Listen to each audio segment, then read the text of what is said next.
I don't care who it is, whether it's a celebrity, whether it is who or who. Take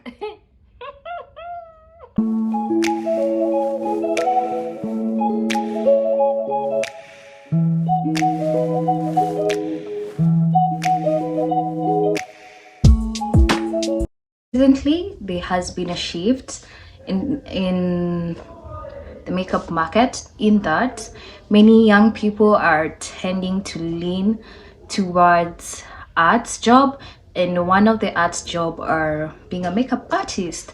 And I am a makeup artist, and I honestly did not study for makeup being a makeup artist, or rather I'd say it was not my first choice. I later came to learn makeup when I was halfway through my university. So, but honestly, there's some things that I wish somebody would have told me, and you know what, I just thought that I should share so that you don't make the same mistakes that I did. I wish that there was somebody to tell me, don't do this, don't do that. Yeah, so when you see me looking down, I'm checking my notes. So it has been, I can say professionally now, it has been almost 3 years, and I have learned a lot that would have made my journey so much easier. And if I knew some of these things, I think I would have been far by now. So the first thing is I know you don't want to hear this, but don't quit your day job. Do not quit your day job. You know, most of the times when we want to be a makeup artist, the first thing you think is, I need to leave whatever I'm doing right now and I'm gonna pursue this.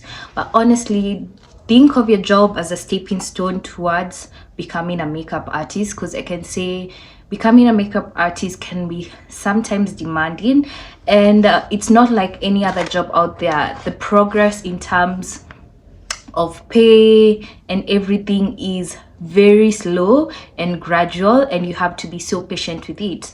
So if you do not have something that is paying for your bills, at the end of the day you need to pay your bills and everything, you can end up becoming frustrated and quitting too soon, not because you're not good at it, but because it's not paying off as you expected. So I'd ask you to, if you are thinking of becoming a makeup artist, use your current job as a stepping stone. Use that money to pay your rent, pay bills, and build, most importantly, build a kit. Use it to grow your brand. Use it to just go for those networking activities, go for master classes. Use your day job as a stepping stone to becoming a makeup artist. That is point number one. Point number two, invest in education. Why invest in education? Most of the people, I'm not saying, okay, on YouTube we get to learn a lot of things, but it's best when you also incorporate YouTube with other methods. Right now, back then, people used to learn on YouTube because there were no people offering like makeup classes and everything. But right now, there are a lot of makeup artists who are offering these lessons. You have like a variety of lessons, from online classes, physical classes, master classes, mentorship. The options are quite a lot. You do not have to struggle like most people did. So right now I would advise, if you want to become a makeup artist, yes, you do have some skill, but I would ask you to take it to a more professional level, where you learn from another professional makeup artist and get to perfect your skill. Perfection. Investing in your education will keep you on top of your game, on top of your skill, and most importantly, you will get to know what style you mostly prefer. Because when you're just working with what you have, most of the time we tend to be very, what do I say, in a comfort zone. Yeah, so that is tip number two. Invest in your education. Tip number three, need to create a signature style. There are a lot of makeup artists out here. The market isn't what it was back then. We have lots of makeup artists, so you need to find that makeup style that identifies you from one makeup artist to the other. You need that one look that that one thing that will make a client book you instead of another person. You need to convince a client, why me, not another person, because you have a unique way, be it in the way you do your eyebrows, the way you do your skin work, maybe you do neutral glam looks, maybe you do bold looks, maybe you do what do we call them, special effects looks. You need to be unique, you need to stand out from the crowd. As I said, the market is saturated, so to compete effectively you need to find that style that identifies you from the rest, to make something that will make a client want to book you. So identify a signature style. So, and that is where we go back to point number one. Investing in your education will lead you to identifying a signature style. So do not skip on point number two. It is honestly quite important.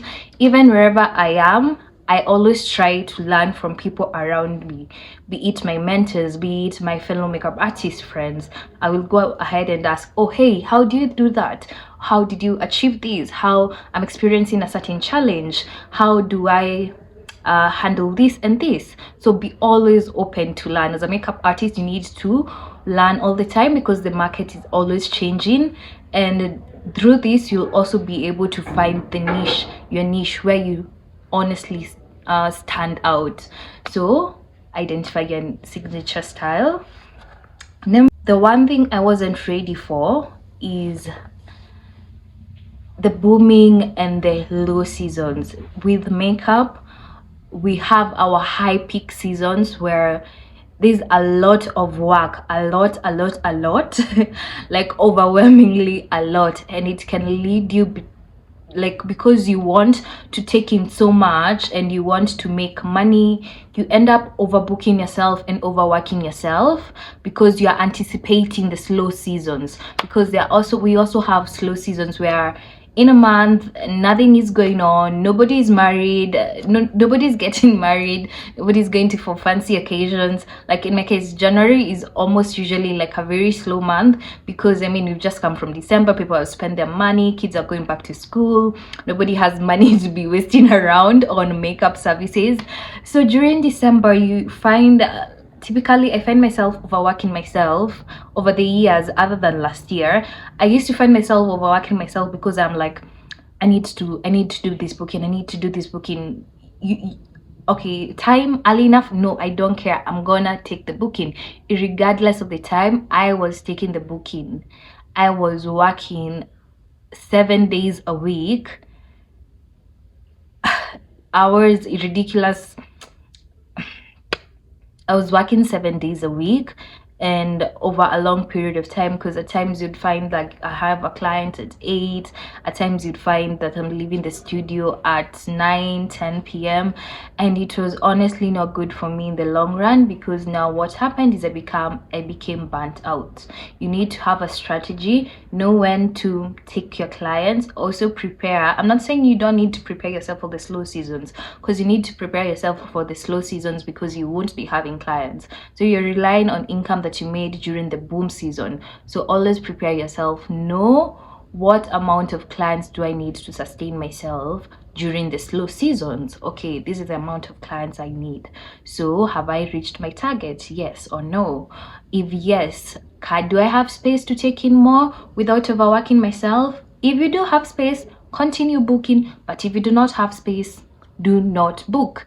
Regardless, do not book. I know some people will be like, oh no, yeah, you're letting go of the money. Honey, your health is important than the money, and it's something that I've had to accept over the period of time, because honestly being a makeup artist is emotionally draining at times. Let's go to the next point. Actually, you also need to understand that being a makeup artist involves a lot of things. What do I mean by, I was dusty over there. What do I mean by it involves a lot of things? When you get a client, you're not only just doing their makeup. In the process, you are talking to them. They'll either tell you something, you're being a therapist at the same time, you're also advising. And at times you also might find yourself getting emotionally drained, because at times you get rude clients who aren't understanding, not the best kind of criteria of clients. And at times, especially if you are a bridal artist or a celebrity artist, you know how at times there can be this pressure during working sets. There can be so much pressure in that somebody's telling you rush. There's so much going on, so you need to have like a calm mind here, regardless of everything that is going on around you, or regardless of the people who you are dealing with. You need to always stay calm and composed and avoid being rude, regardless of whether your client is rude or not. Just know how to politely deal with clients without getting unprofessional. I prefer just being professional. If I were to use my personality to deal with a client, I'm quite sure it wouldn't get me far, because I am feisty. We will fight. We are gonna fight, but I have that separation where I know this is work, this is how I deal with a certain person. And over the course of time, I've known how to deal with people, which we go to point number, I've lost count at this point. You need to have policies that protect you as a makeup artist. People will want to take advantage of you. People won't respect your work, honestly, because I don't know why, but people have these notion where they just treat makeup artists like there's no respect for makeup artists. That's the word. Like, they don't treat it like every other career that you meet out there. Because if you have like a dentist appointment or a doctor's appointment, you make sure you get there on time, right? Because there's that respect. You know they will cancel regardless. But when it comes to makeup artists, you're like, okay, you book at 8 and the client shows up like 10. I'm like, honey, why would you do that? That is honestly lack of respect. That's why I'm saying you need to protect yourself, because in such an instance where you had already taken a booking for another client at 10, it means that your schedules are clashing, and you do not want that. So have policies that protect you. Say maybe if you get late past this time, I'm canceling your appointment, or you're gonna pay extra, something of the sort. Or another thing, always take deposit for your bookings. I don't care who it is, whether it's a celebrity, whether it is who or who. Take take your deposit. Honestly, always take a deposit. Most people approach you and they tell you, oh, I'm going to book you for this and this date, and then you say, okay, cool, we'll meet at that time. No, honey, tell them you need to pay deposit before the booking so that I can confirm your booking. Otherwise, before the deposit, the booking is not confirmed. Because what the deposit is going to protect you in that, if this person cancels, and maybe you had cancelled on another person who had just come after the person, at least you're not losing money on both ends. Because some clients will book you and then you're thinking that you're booked for that day. Alas, on that day they cancel and you had already cancelled another client. It's so rude and so bad, and you'll be making losses at this point. So darlings, always take your deposit, and most importantly, it prevents you from loss, because I've had instances where I go and I wasn't paid for a job. Anyway, that's a story for another day. So take your deposit. A makeup artist is 10% being a makeup artist, no, 20% being a makeup artist, and 80% more of admin and business work. That means scheduling clients, responding to clients, what else, creating content, marketing yourself. So most of the time you'll find yourself doing a lot of admin work. So you need to learn how to be a businesswoman, learn how to manage your content, learn how to create content, learn how to market yourself, learn how to uh to talk to clients over DM or when they inquire. Learn how to be cautious, because at the same, you can't afford to have anybody else do it for you. So you really need to learn the business side of makeup, which is honestly, if you are good at the business side of makeup, then your work as a makeup artist will pay off well. What do I mean? If you're good at creating content, you're good at responding to clients, you are good at naitwaje my Kiswahili, at marketing. If you're good at all these, it means you'll get more inquiries, and people will be more open to your work, and people will come across your work more often, and you'll get more referrals, and that means you will be able to have a business that actually pays off. So if you're just focusing on creating, just doing your makeup, it's not gonna work. It's not gonna work. It's not how it works, honestly. And I think this is the part that I struggle mostly with, especially when it comes to creating and editing content and posting and promoting. It's so strenuous, but at the end of the day, you have to do it.